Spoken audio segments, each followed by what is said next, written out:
to ensure that if man cannot listen, if the citizenry cannot listen, then they'll force them to listen. And here in Uganda, we've seen a number of people face the wrath of the law. For example, if you talk about breaking houses or property of people who are assumed to have built in wetlands, that is not something new. A number of Ugandans have tested it. People using wetlands wrongly, they have seen the wrath of NEMA taking shape. Now, we want to look at this enforcement, and I want to be very specific, beginning with, that is the presidential directive on charcoal. But I'm not alone. Joining me on set this morning to discuss this, I have a person who's devoted a lot of his time into issues of climate, and that is Dennis Tukahikaho, who happens to be the acting president, Society for Environment and Climate Financing Professionals. Now, Dennis, you're most welcome. Thank you. You're welcome too. First, before you go any further, what brought you to devote most of your time to read more regarding issues of climate? Yeah, climate change is a global issue. So, being global and is a concern for everybody. Inaction will cost us a lot of money, and action will reduce some of the costs we should have incurred as a country, globally. What motivated me to understand this more is that I am a carbon credit farmer. Sure. Yes. Here in Uganda? Here in Uganda. People hear but about... I've always had this issue of carbon trade, and it seems far away from us, though we could be one of the best beneficiaries. Yes. I'm an advocate actually of carbon trade. Carbon trade. I'm a carbon credit farmer. Because of that, I have interacted with a number of people, experts, locally and globally, that are developing models and systems to protect the environment. And also develop tools to be used in mobilizing money to invest in climate finance. That is for mitigation, adaptation, and cross-cutting issues. Now, you've talked about 3 issues here: mitigation, adaptation, and cross-cutting issues. Yes. First, this is not the topic of the day, but just a small hint, because when we talked about carbon trade, we also talked about it, and we usually say TV, electronic media is about instant communication. Okay. Just a clips on carbon trade, then we move on. Yeah. Mitigation is a precautionary measure that something should not take place. You mitigate, you stop it, you reduce the movement. Adaptation, the effect has taken place. Already Kampala is warm or hot. How do we live in that environment? Cross-cutting issues, these are some of the issues that are neither adaptation or mitigation, but they still affect the environment, to be brief about that. Yeah, so those are the 3 elements when we talk of the environmental protection. Yeah, they usually come out. Mitigation, adaptation, and cross-cutting issues. Yeah. Now, when we talk about the enforcement or regulations put in place at the directive against charcoal burning, these, if we put them in place, we shall have restoration. We assume that maybe afforestation will take place, but also these forests, afforestation is deliberate planting. Deliberate planting of But when we leave these trees, scale, we don't cut, these forests will automatically regrow. That's also another assumption. So we believe it will work. And I also believe when we get these culprits, maybe penalize them, arrest them, it will instill fear in the public. For people not to destroy our forests, not because they are sensitive of the danger, but because they fear the wrath of the law. Yes. But unfortunately, since this directive by His Excellency have not seen a significant change. What is happening is Of course, charcoal has gone higher in terms of costs. People will tell you, we go through a lot to deliver these sacks here. We bribe, we pay this, we pay that.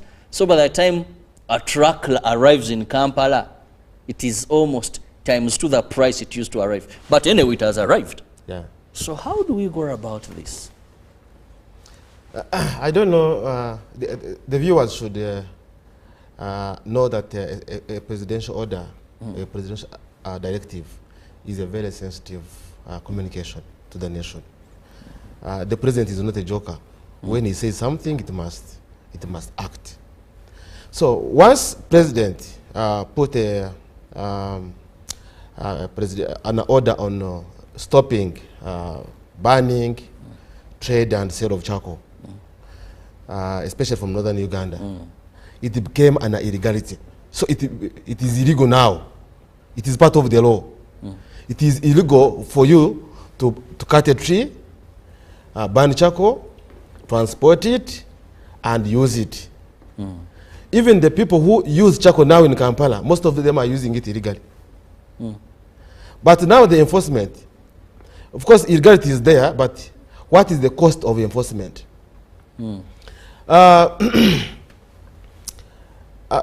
I want to take you shortly to America.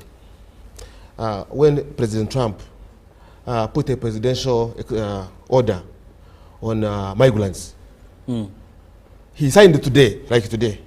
But by tomorrow, planes were already take migrants home. The police, the army, all the security agencies were all over America looking for illegal migrants. And even Guantanamo Bay was renovated for those migrants who cannot go back home to go. So they were prepared. Before the presidential order, the whole country was prepared in terms of systems, in terms of enforcement. So the president gave a directive on banning of charcoal, but we are not prepared to enforce the directive of the president. And illegality will still continue. Why? Why? The demand for charcoal is still there, and it is still high, especially in Kampala. Over 60% of the homesteads in Kampala depend on charcoal. So once the demand is there, even if you put a lot of enforcement, even if you put a lot of money to train the enforcers, so long as there is demand, charcoal will be banned. Now, the president, maybe the government of Uganda, should have put systems in place to make charcoal expensive.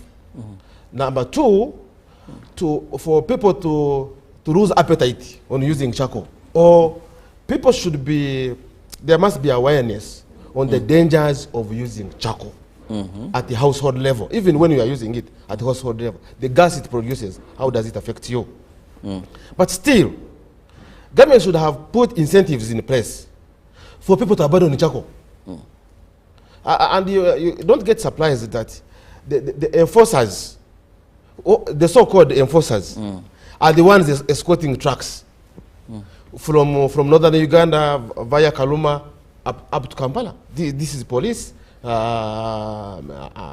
UPDF, and other law enforcement bodies, because they cannot resist that demand that is taking place. Because now charcoal has become a very hot product and very expensive. But it should, but once there is a system, the enablers, we call them enablers, put incentives on cooking gas, many people will go to gas. Put incentives on commercial cooking using electricity. So once the people have the clean cooking technologies, which are cheaper, and charcoal is expensive, then automatically people will abandon charcoal. But once incentives are not in place to motivate people to adopt to clean cooking technologies, then the demand for charcoal will remain. You know, enforcement has two categories. There is a self-enforcement, then there is a regulatory. Self-enforcement is when people supervise themselves not to burn charcoal. When people supervise themselves and invest into clean cooking technologies in order to abandon what? Abandon the use of charcoal as a cooking energy. But still, there's a need for concerted efforts. Now, let me get you, even before you go to the need of concerted efforts, you talked about creating awareness so that you have self-enforcement. In your view, I know you've done a lot of research, are Ugandans fully aware, or to what extent do you think Ugandans are aware when it comes to protecting our environment and, of course, issues like the danger of reforestation for commercial purposes, to be more specific, charcoal? Yeah, I remember when we were growing up, they used to tell us about climate change. It was something of the future. Now we're in the future. Because all the effects of climate change have taken place.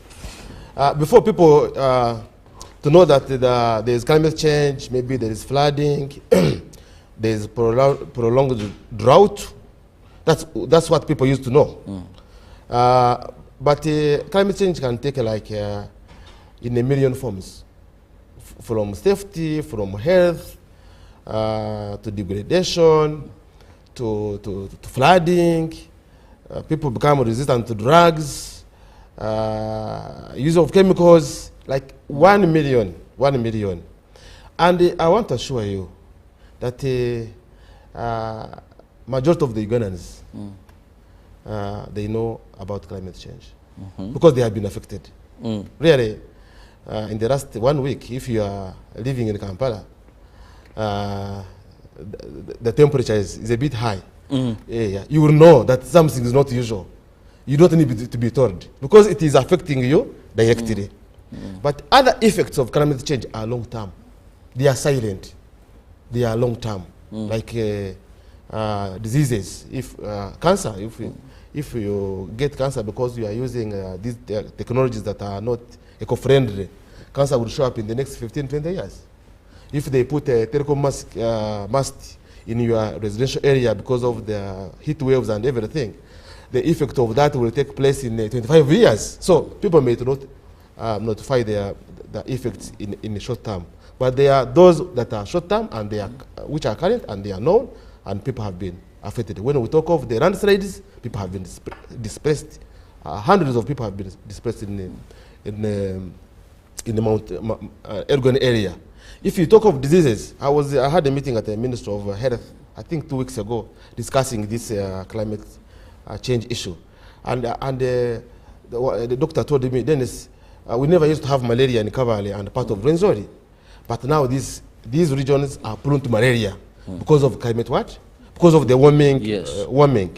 The whole world must focus on that. Because climate change is borderless. It's borderless. Even if I act here, you don't act, I'll be affected, you'll be affected. So that's why we need collaboration, partnerships, and so many other things. Now, when we talk about collaboration and partnerships, it also brings in the financing element. Looking at the directive on charcoal, as we look at various enforcement methods that governments are putting in place to be specific Uganda to ensure that we protect our environment. You talked of substitutes. Because if I'm not going for charcoal, what do I have? If I have briquettes, yes, liquefied cooking gas, and I remember government tried to subsidize. If you move on a number of petrol stations, you see those, are they yellow, are they white gas cylinders that have government of Uganda. Now, it is assumed that they should be less compared to others. I don't know practically if that is what is on ground. Now, how do we go over this? Because if we tell people, charcoal, having done research that about 60% of urban dwellers depend on charcoal for preparing a meal. Village-wise, they may not depend on charcoal, but almost 85% of them depend on firewood. So it's still potato. Yes. Now, how do we have a solution that is not going to be arrests, not going to be canes, it is not going to be anything that deprives of where these people have been able to have a meal, both in their pockets for those in the business and for those in the village who just need to cook? We have international principles that guide climate financing and enforcing the laws to protect the environment, equity and justice. Don't kill people for the sake of the environment. People should be treated as human beings, first of all. Then you create systems that can settle them in areas where they're supposed to be without interfering with the environment. Ecosystem is so wide, and there should be interdependence. People depend on the environment depend on the people. So equity and justice must apply. But without that, also the enforcement should also work. When you look at deforestation, one, we have government forests, gazetted government forests, under the control of the National Forest Authority. We have artificial forests that have been planted by individuals. So you cannot stop an individual from cutting his forest, even if it is 2 years, and he says, I don't want it. He will cut it, because it is his personal investment. Where government has lost control is in terms of protecting the gazetted government forests. That's where a lot of deforestation is taking place. But still, when we talk of protecting the environment, doesn't mean people should not cut trees. Because there is a demand for wood in different aspects. Globally, there is a demand for wood. So now the better way is to give incentives for people to cut and plant. You cut 10 trees, you plant 100. You get my point? Protect the gazetted government forests. Also for the individual investors or commercial tree planters, also give them incentives in order to plant more after harvesting. But now, at a later stage, that's how the issue of carbon credit comes in force, on how to incentivize, to give incentives to the commercial tree farmers to wait for the trees to mature for a long time. If you expected the payback period or harvest period is 17 years, now you have incentives in terms of carbon credit, then you can push this to 30 years or 50 years.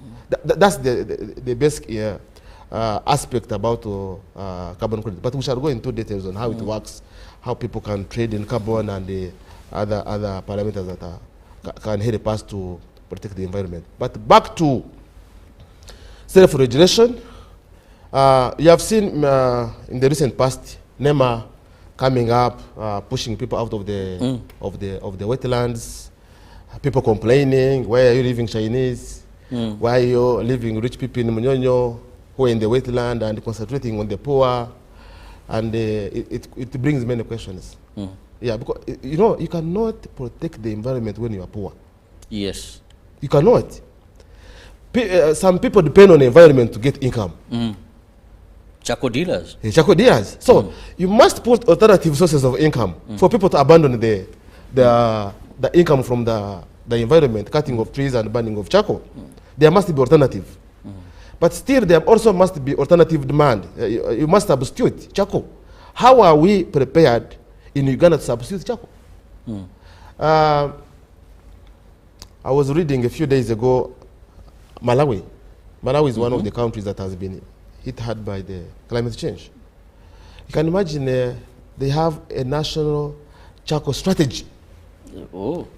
A country, they have a national charcoal strategy. All the efforts, experts, partners, awareness is on the implementation of the national charcoal strategy. But here, we are implementing the presidential directive. One, it is costly, because whatever the case may be, charcoal must come to Kampala. The reason being, the demand is there. The reason being, people don't have alternative energy sources to substitute charcoal.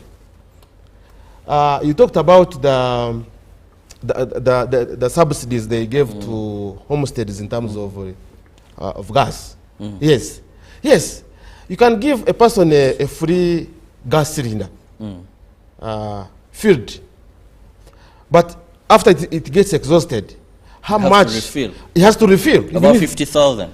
Yeah, these are smaller ones. 40,000. The other ones are 140. The big ones, yes, definitely. The big ones are 300. So it means if a person does not have enough money to refill this gas regularly, he will keep it and go back to charcoal. Now, Dennis, with your explanation, because you have to look at other elements of enforcement as well, how do we go over this charcoal issue? Because the rate, yes, we must say National Forestry Authority has tried to a certain extent. We must appreciate that so many Ugandans that have ventured into commercial tree planting. Those are many today. The choice of trees, I'm not an expert at that. Oh, sure. Their ability to absorb and to perform all this, because when I in eucalyptus, today I see pine and think, which I don't know if it does so much or it's for commercial only. Now, but still, when you look at the rate of deforestation, viewer, I'll be giving you statistics, it's still very alarming at the rate at which we are losing forests. Yes, we must say there's been some improvement, but still we have these challenges. So, if we don't have a final solution, because according to your explanation, one would say gas, but you're saying even if government gave us these gas cylinders, refilling would be an issue. Now, when we talk about briquettes, still there's an element of charcoal. For you to make briquettes, you can't have them. So now, where remains the solution? Okay. You know, briquettes is a component of charcoal.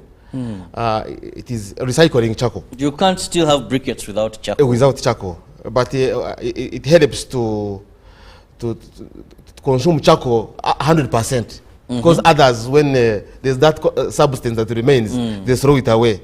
Then they demand for more charcoal. So this person who makes briquettes, it means if we are going to use like 2 sacks a month, now we are going to use 1.5, because there's that component of what? Of briquettes. We have just finalized the climate finance strategy by Ministry of Finance. And it should be addressing some of these concerns. But still, there will be other alternative approaches that the government should put in place to reduce the deforestation and increase afforestation. Yeah, there should be a deliberate transition framework from ordinary cooking technology to clean cooking technology.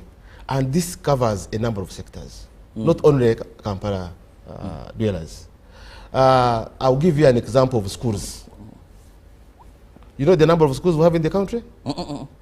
There are thousands of schools. Yes, that's why I said I can't be exact. Every day a new school is opening. Yeah, thousands of schools in the country, universities, higher institutions of learning. And unfortunately, all these institutions use firewood to cook. Very few. So you can imagine, I can imagine how much schools spend in terms of buying firewood, and how much trees are cut in order to supply schools with firewood. So when I talk of a deliberate transition framework to tackle this problem, I'll give you like example of schools where government can mobilize low-cost funding for schools to, one, connect to three-phase and enable cooking using electricity. Number two, big expense. To invest in commercial gas. The schools invest in commercial what? In commercial gas. Once, for example, the schools have invested in commercial gas, it can be a donation by the government. First of all, government has schools. So it can be a donation by government of Uganda to the government-aided schools to invest in commercial gas, so that they can cook using commercial gas. Then, still government can enable its institutions to have access to three-phase with a unique or a special tariff regime for its institutions. And once, for example, 80% of the schools in Uganda have adopted to clean cooking technology, we are going to save millions of trees. Yes. That one is, I know you have understood it very well. We are going to. Number two is to give incentives on the let's say importation of material that manufacture clean cooking tools. Yeah, give a tax holiday. Let's say 5 years. That if you are a business person or a manufacturer in clean cooking technology, you have been maybe can be exempted from taxes for the next 5 years, or reduce taxes on the importation of the tools or materials they use to support the clean cooking technology. But as I said, we need a strategy, and the strategy is in what? In a place. It's a public document. People will get and read. But still, there must be transition from ordinary cooking to clean cooking. Then there should be a deliberate awareness throughout the country. Well, sorry to cut you short. I must go for a short break, and I'll be returning. Well, issues of environment can take you so much interest of how best we can ensure that we protect our environment. Let's return shortly.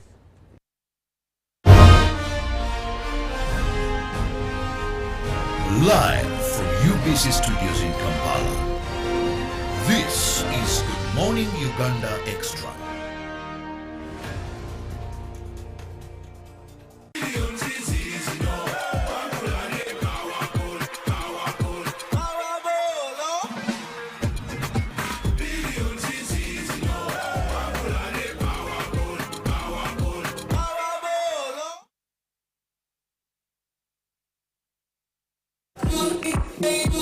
When you want to relax your body and refresh your mind,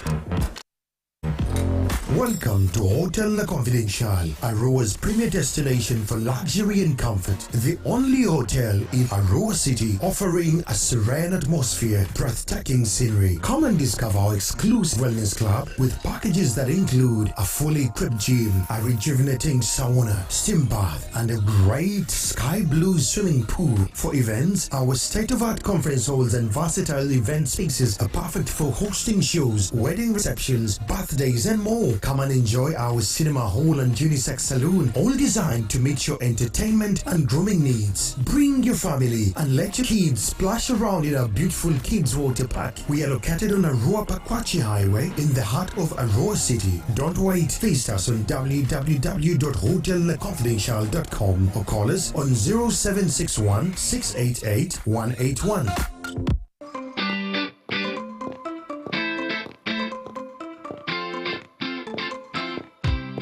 International Women's Day is celebrated annually on 8th March. It is a time to reflect on progress made, to call for change, and to celebrate acts of courage and determination play by women. On Saturday, 8th March, Uganda will join the rest of the world to commemorate International Women's Day. The national celebrations will be held in Changwanzi district under the theme Accelerate Action for Gender Equality. The President of the Republic of Uganda, Yoweri Kaguta Museveni, will be the chief guest. Join us for the live broadcast to witness outstanding women receive medals in recognition of their achievements and contributions to the country. Happy Women's Day. It's our mission to secure your money.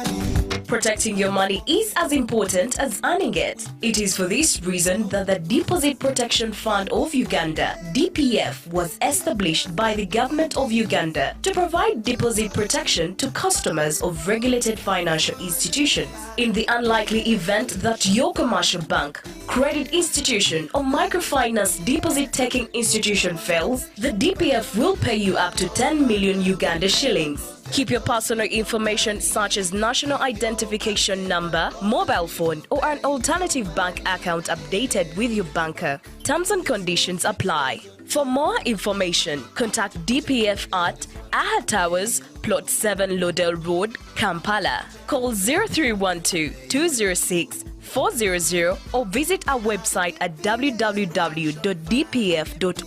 We are the DPF. We protect your money. Protection Fund of Uganda. Live from UBC Studios in Kampala. This is Good Morning Uganda Extra.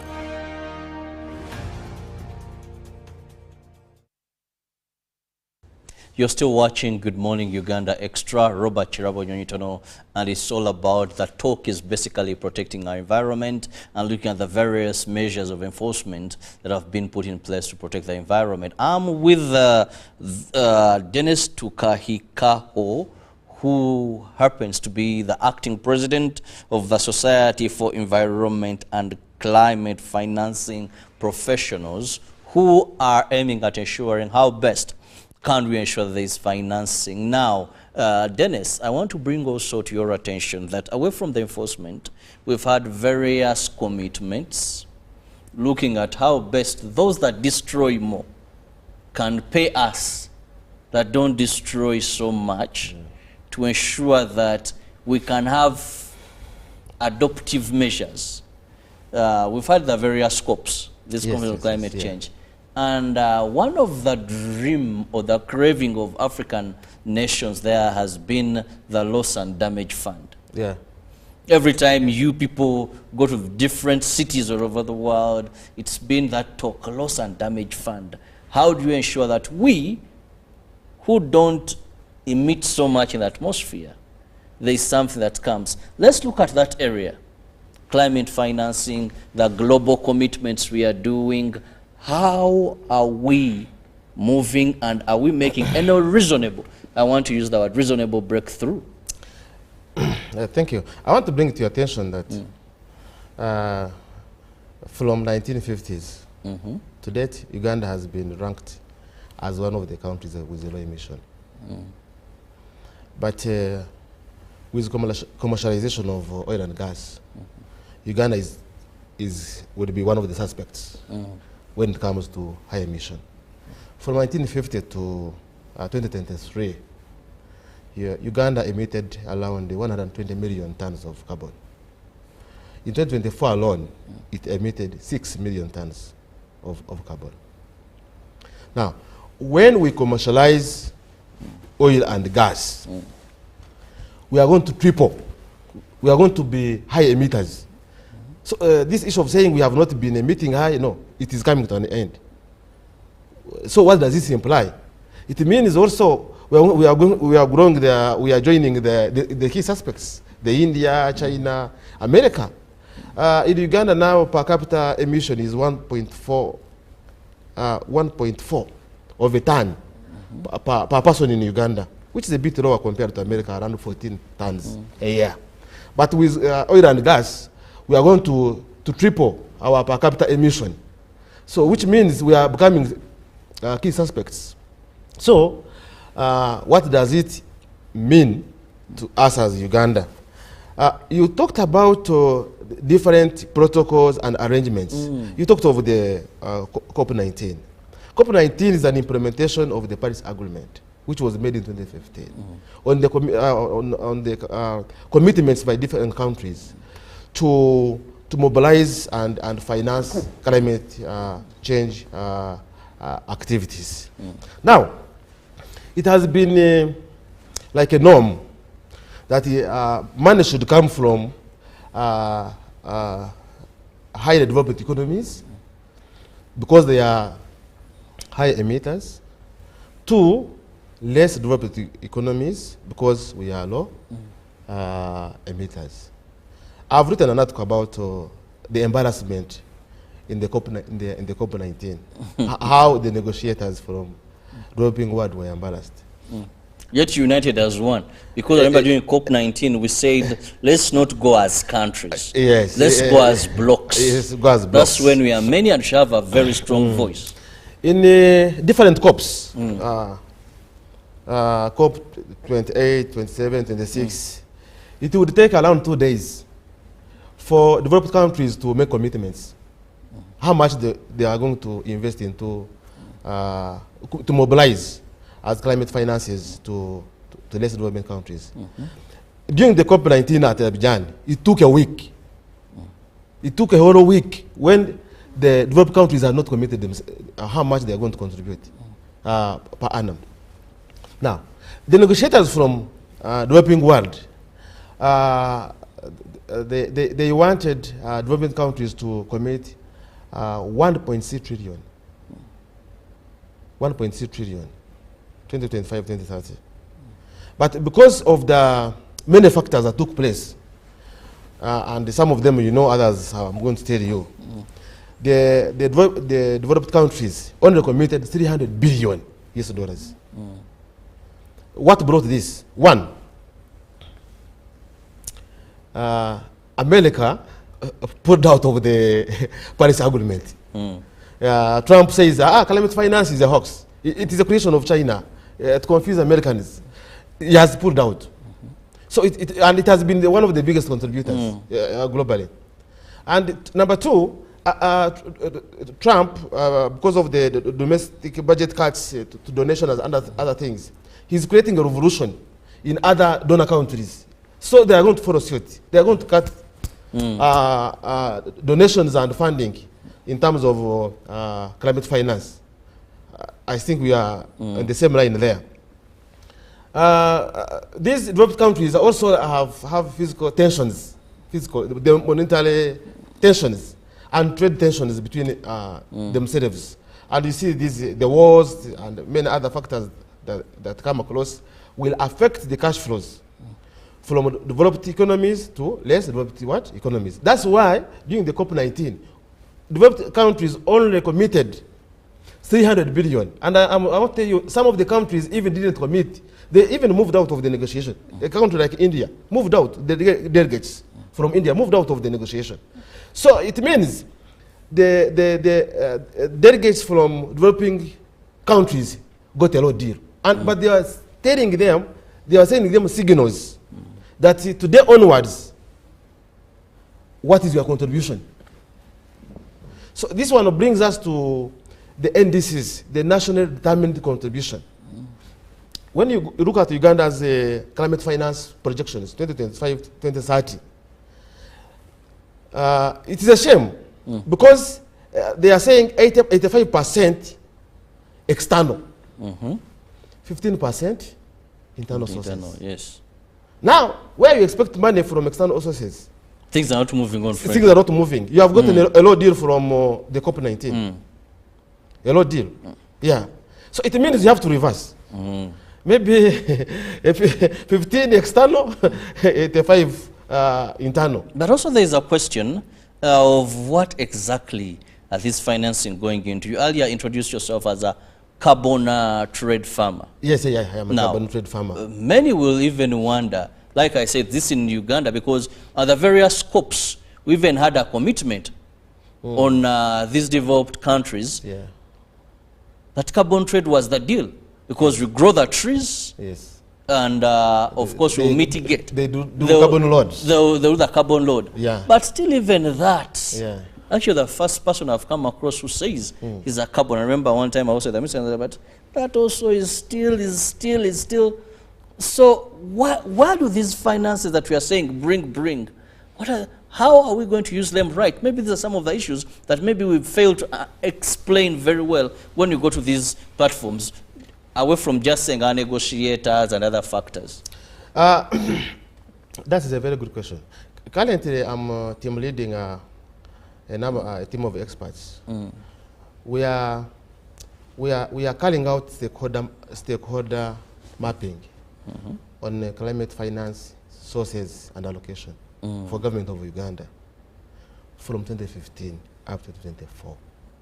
And the donor community is highly interested, including the World Bank, in this report. So the donors, the people who have been giving us money, they want accountability. They want to know how much has come into the economy and where did it come from, and who are the beneficiaries, and what is the impact. We are struggling there. Yes, the assignment is taking longer than expected because we are struggling. We are not getting information. Ministries, private partners are not giving what? Information. Even some of them, I have a culprits who are here watching me, whom I'm demanding information. These are big ministries. They have not delivered. We have talked, we have written emails, we have had meetings. They are not delivering. Now, they expect money from the what? From the funder. The funder says, give me accountability. He has hired experts. Because this work is paid by Belgium government. Let's look at the report. We see the level of utilization. If there is efficiency, we add you more money. But information is not what? Coming in. Is not coming in. It means we have not been having a system to capture information, real-time information. But good enough. The Ministry of Finance Climate Change Unit, Climate Finance Unit, has developed a system in the partnership with, I think, with Makerere, a real-time system, a digital tool, where government institutions and other key players that benefit from climate financing can input data on real time, and this data can be linked to the donors, so that they can see the performance and they give appetite or motivation to bring in more money. But still, the funding is going to reduce drastically based on the now. This one calls for many interventions as private sector, as government and private sector. One is to increase our national determined contribution, which is a key component of the Paris Agreement. That what is the nationally determined? Nationally determined contribution. That is how much we allocate as a nation. As a nation. Issues, not the 1%. As a nation, as Uganda, how much, both from private sources and public sources, how much are we investing into climate finance? Now, government of Uganda, as of now, allocates financing to different ministries. But some of it is indirect, others is direct. You cannot quantify that this is for mitigation. They send money, go and do your activity based on the budget. Now we are calling for tagging of the budget. Each government unit, let it be a ministry, let it be a district, let it be a municipality, let it be a town council, let it be a sub-county. It must tag a certain percentage of its annual budget to climate financing, which should be between maybe 7 and 10%. That is a uphill task.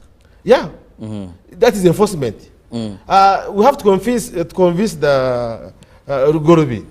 Yeah, he's a person who is also committed to climate financing. We have to convince him as experts that this is the way to go.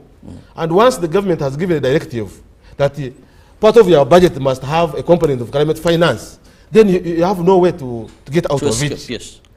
That one will give us some bit of increasing our internally determined contribution. That is, I think, we are looking at that as a very, very big contribution for government of Uganda to this cause. Yes. Okay. We're also looking at the CFPPP. That's the model I'm designing myself, me as Dennis. Tell us through. CFPPP is a climate finance public-private partnerships, where government can work with the private sector to mobilize money locally and invest into climate finance. And this will call for strengthening of the carbon credit market in Uganda, the way we have the stock exchange. The institutions, key players, must trade carbon. Let it be a bank, let it be a manufacturer. Now, I take you back, you asked me about this carbon credit.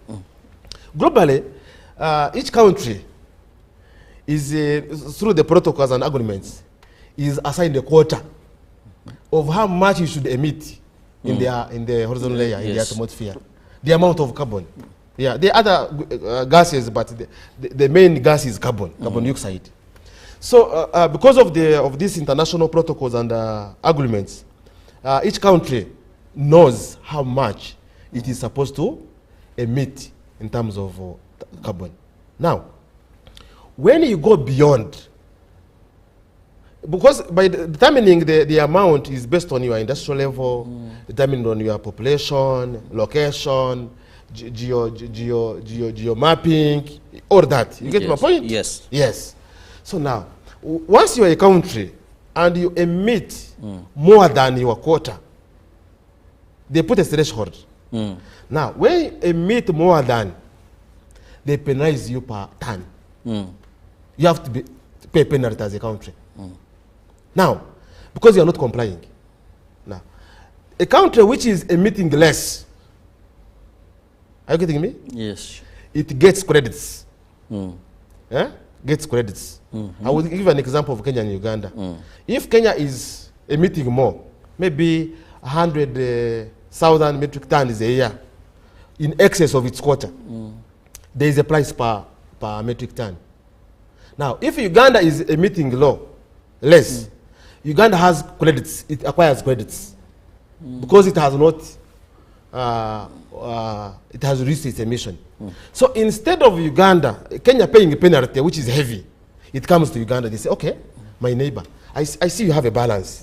Can you send me this balance? Let's trade this balance. This is how carbon credit comes into force. That is intergovernment. There are two markets mainly, the voluntary market and the regulated market. Regulated market is government, like stock exchange, how it is regulated.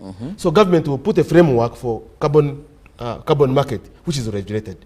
Pricing, standards, measurement, incentives and penalties. Then there is voluntary market. Voluntary market is me and you. Where in the middle of last week, I talked to the Commissioner General ULA, Mr. Msinguzi, and we had a brief discussion about what we are talking about. I was enticing him to ULA to look into an aspect of introducing carbon tax framework, targeting manufacturers. How can ULA enforce tax emission, starting with manufacturers? That would be another complicated issue. Yeah, it will be. But in the interest of time, seems to be flying so fast. Let me just have your parting shot in a minute or two, please. Yeah, yeah. For me, government must invest into capacity building. Everything starts with policy and implementation. So there are many people in the government that hear about carbon credit for the first time, and they are the policy makers. They are the ones who develop these budgets. So we need a lot of awareness and training about this model and how it can work and how it can work. Number two, we started with the executive order on charcoal. A president gives an executive order on charcoal, but some ministers, the members of parliament, and even the enforcers are using charcoal. So a take home for me is that government should, the president should make an extension of the executive order to cover incentives into clean cooking technology, but still should make a ban. I don't want to see any government vehicle or private vehicle carrying charcoal. It should be illegal for any person, private or government, to carry charcoal. Charcoal should be carried by licensed people who should pay the license expensively. I hope you are getting me very well. The third one, we have just talked about it. The parliament should enact a law, the carbon emission tax. We don't have a framework, and the ULA should immediately start a transition into carbon emission, taxing the now here, aren't you going against our vision of industrialization? Because this may deter or scare our investors if you're going to do business in Uganda and you're going to pay this carbon emission tax. And of course, we believe industrialization, emissions are a must. No. It's not a discouragement. No, it's not. Why? Because you must invest responsibly. Yeah, even if you are an investor, you are a manufacturer, you want your products to be consumed by people. If people are spending much of their money into health-related issues because of climate change, then you will not make money. So responsible investment is the priority. Dennis, we must end here and of course give room for more programming, but I just want to thank you so much for your time. Thank you very much. And above all, our viewer, thank you so very much for being with us all the way from 6:30 till now. Robert Chirabo Nyonyitono, wishing you the best of your day. Good morning. Live from UBC Studios in Kampala, this is Good Morning Uganda Extra. Pick of the day on UBC.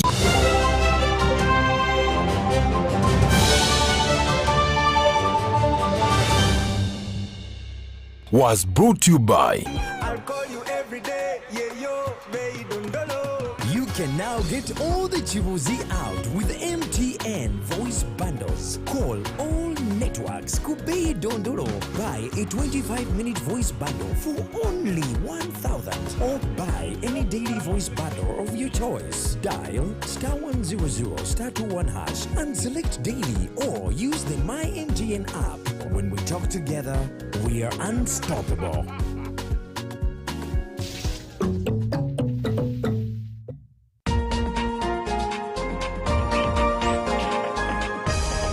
Coming soon on UBC. Are you ready to take your fitness journey to the next level? Join the Sweat Squad by Sion.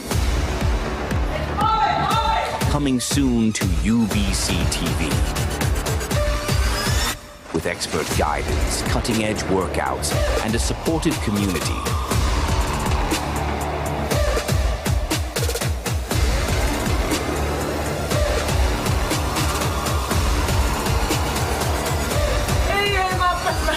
You'll be unstoppable.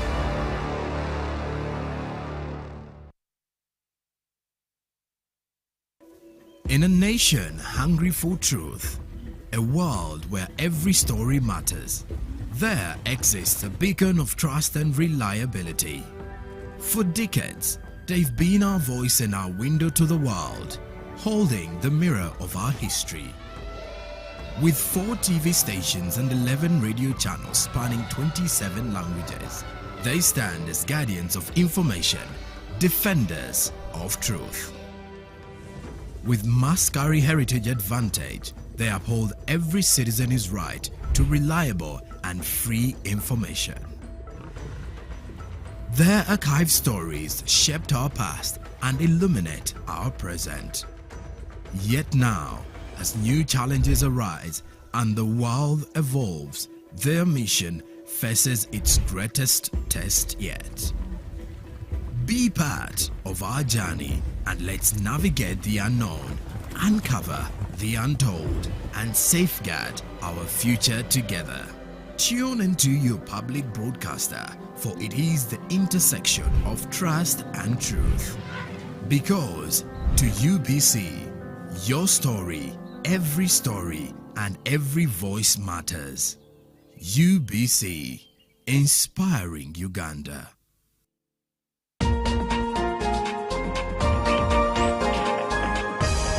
We're going to be talking about farming, but it's not me that's going to do that. My name is Hava K. Luanga. My name is Larry Charles K. Let's go! Mixed farm is a type of farming that involves growing crops and raising livestock. This is the spice garden and for the vegetables. My first favorite spice has to be black pepper.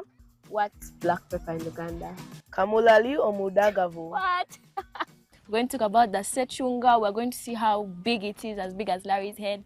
And then we're going to talk about the mangada. So we're going to get there. We have still so many farms to visit. And I would like to hear from you. This is the Little Farmer Show, and we are bringing coolness back to farming. See you!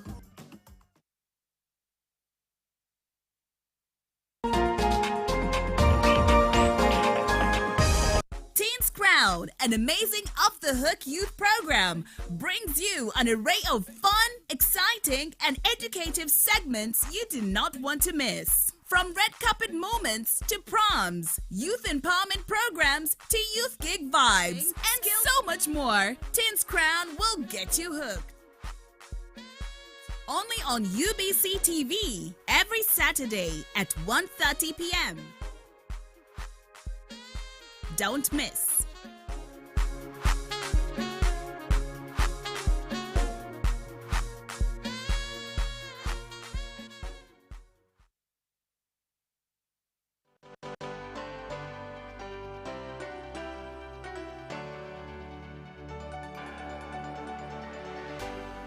UBC, inspiring Uganda. It's our mission to secure your money.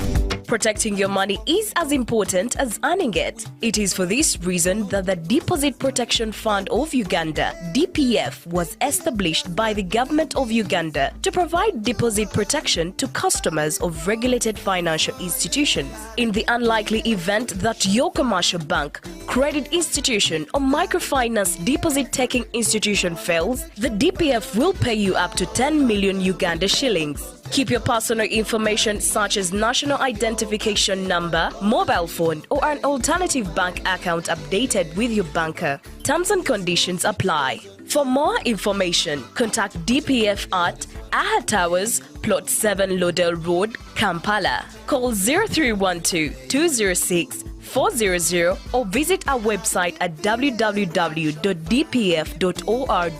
We are the DPF. We protect your money. Protection Fund of Uganda.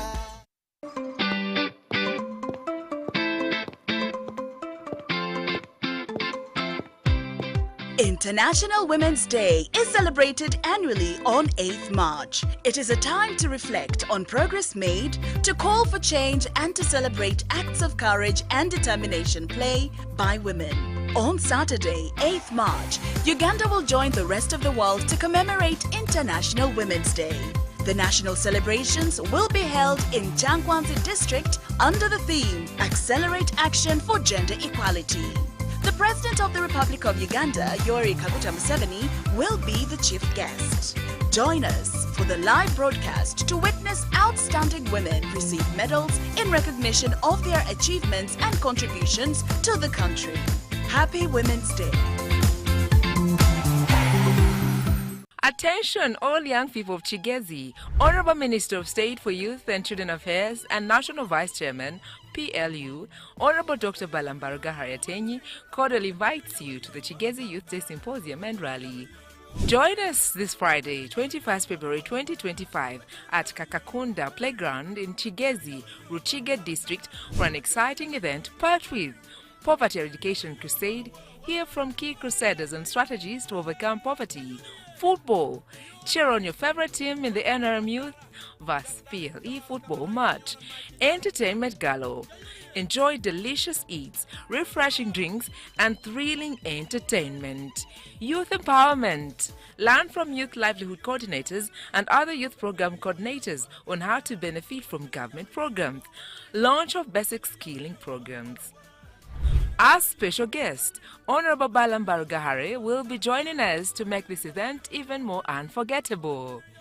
This event is proudly powered by Dr. Sylvia Alnaitwe, the driving force behind Ruchige's development. Mark your calendars and gather your friends. We can't wait to see you there. 2026 Vote Mosei, President Yoweri Kaguta Museveni.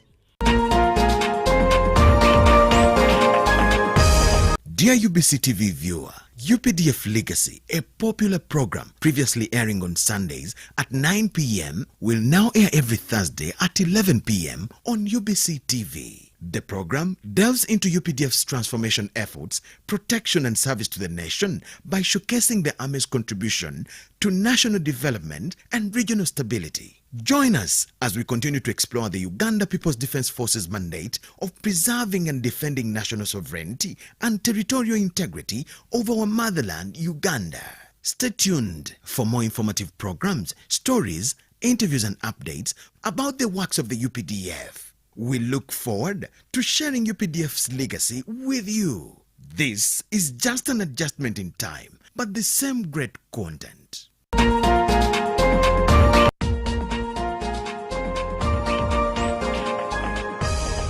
Coming soon on UBC.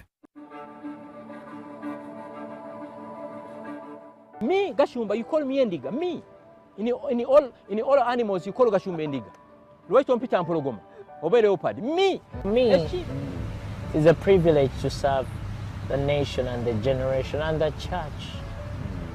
To serve the church with lyrics, with things that can teach the church. Philippians 1:6, being confident of this, that he will become the good work in you will bring it to completion in Christ Jesus. Meaning that everything that we're doing is because God has begun a work in us. Even you, Jimmy, as we do this show, God has begun a work. Amen, amen. And we are not building a generation of consumers. We have to be a generation of people who are consumed by the zeal of the Father.